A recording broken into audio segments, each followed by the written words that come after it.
There are days that begin with beauty and end in blood. Days that promise joy but deliver only confusion, tears, and questions too heavy for the heart to carry. My name is Chioma, and today was supposed to be the happiest day of my life.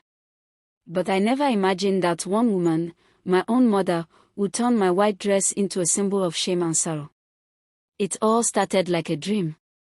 The sun was bright over Enugu, soft music floated through the air, and our compound glowed with white tents and colorful decorations. Guests arrived from far and wide. There was jollof rice, fufu, onugbu, and laughter. My aunties danced around me as I was dressed in white. I looked like a princess, they said.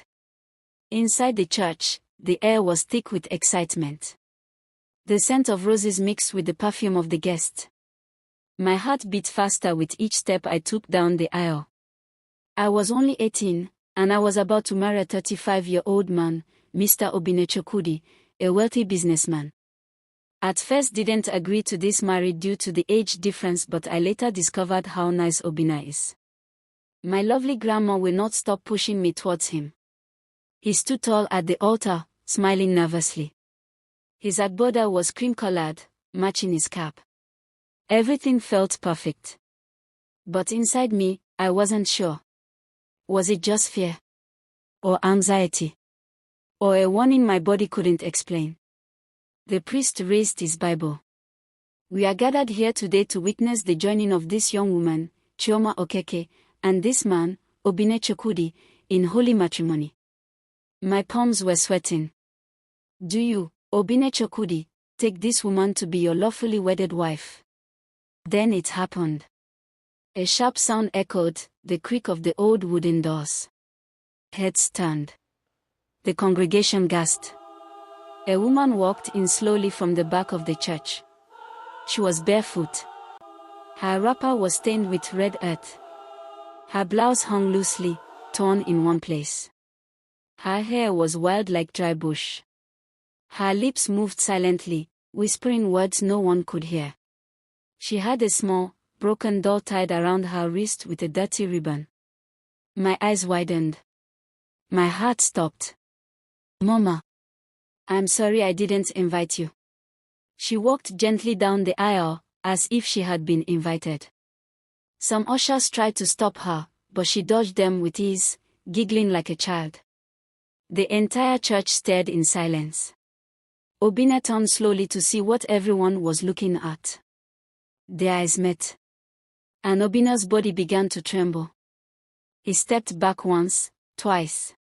His mouth opened to speak, but no words came. His eyes rolled to the back of his head. Then he collapsed like a fallen tree, hitting the marble floor with a loud thud. Screams filled the church. I froze. Obina's mother ran forward. Ushers rushed to him. Some of his friends tried to lift his head. He was not moving. People started pouring out of the church in panic. Some said it was a spiritual attack. Others said my mother was a witch. Some called for water. Others called for prayer. But I stood there, motionless, staring at my mother. She was now sitting in the front pew, humming a lullaby to herself. She was rocking back and forth, her eyes far away. She looked so small, so broken, and so lost. My grandmother, Mama Ezin, stood beside the pulpit, her hands on her head. Oh, Chioma, my daughter. What is this? What have we done? Tears streamed down her wrinkled cheeks. Her voice cracked from pain. This was not how she planned it. Not after all the sacrifices, the prayers, the fasting. Her granddaughter was supposed to become a wife today. But now, Mr. Obina was rushed to the hospital. I followed in the car with his elder brother and his best man. I held his hand the whole way, praying, begging him to wake up. But I also kept asking myself one question. Why did he faint when he saw my mother? Yes, today was the first time he had seen her. She had never attended any of our meetings. She had not been involved in the bride price discussions or family introductions. Mama Ezin said she would confuse people, that it was better she stayed at home. I think it was a mistake. I should have at least informed her. No matter what. And she usually did. At home, Mama barely talked. She sometimes played with sound like a child. Sometimes she chased butterflies and sang songs from my childhood. She lived with us, but she wasn't fully there. She was mentally sick. Everyone knew. But she was peaceful. Sometimes she behaves normal. She had never fought with anyone. She never caused any trouble in the compound. The neighbors even liked her because she would give their children mangoes and sing to them. She was not a danger to anyone. So what did she do? Why would a grown man faint at the sight of her? After 1 hour, I returned to the church. My wedding gown was now wrinkled and dusty. My makeup had melted from tears. The seats were empty. The music had stopped. But Mama was still there. Sitting alone in the front pew. Crying. I walked slowly toward her. "Mama," I whispered. She looked up. Her eyes were red. Her face was dirty. She reached out and touched my veil. "Chioma, your hair is nice," she said softly. "But the snake is still under the mat. Don't let the cockroach enter your ear, okay?" She smiled and began to hum again. I knelt beside her and held her hand. I felt cold. I felt alone. And I felt fear growing inside me like a storm. Obinna had not woken up. His family didn't want to talk to me. And my grandmother sat in the church corner, praying and crying like a woman who had just buried her only child. I turned and looked at the altar, where my joy was supposed to begin. But today, the past had walked in. And nothing would ever be the same again. I didn't sleep that night. Not even for a second. I sat on the floor in my white gown, next to the bed where Mama now lay, curled like a child. She had stopped humming, but tears still rolled quietly down her cheeks.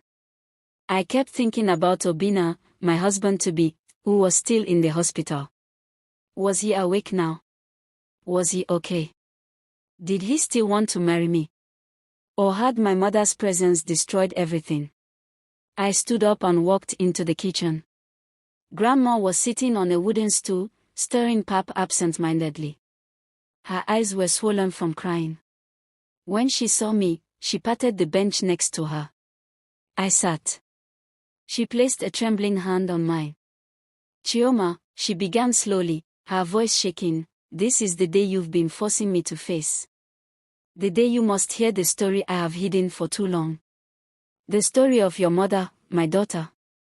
Tears filled her eyes. I nodded slowly. My lips trembled. I was ready, and yet not ready. Grandma took a deep breath. Her eyes stared into the distance, the fire crackling beside us. "Your mother, Adiz, was not a normal child. From the very beginning, I knew something was different. She was quiet, but not in a shy way. She was always in her own world.